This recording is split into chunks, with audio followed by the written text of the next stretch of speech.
Murphy was the bloke last year who stood outside the wire when bureaucrats and politicians were within, when military brass feigned homage to a generation past as if they were, but never had they been.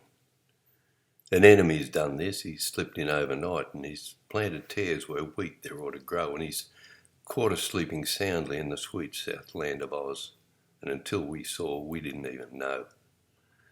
So we took the old red duster and we turned it upside down to indicate just how distressed we felt. But we fled before their onslaught, and a sanctuary sought, and on that sacred ground we humbly knelt.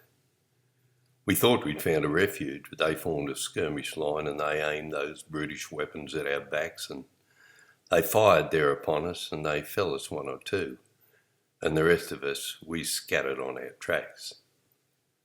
But getting back to Murphy and of ANZAC Day last year, the face of near 1 million faceless men, those honoured men who went to fight in 2 great wars and more, but things are so much different now than then.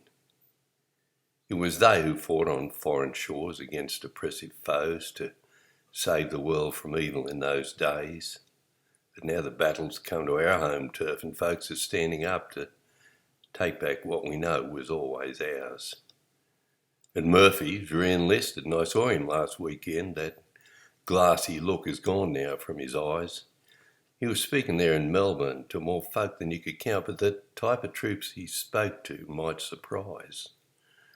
There were nurses there and teachers and workers of all kinds. Mums and dads were there with children and grandparents with prams. He was rallying the troops there with new fire in his eyes, like his troops with eyes awakened to their scams. Take a look, you politicians, take a real good look and quake, 'cause you have no real idea of what's begun.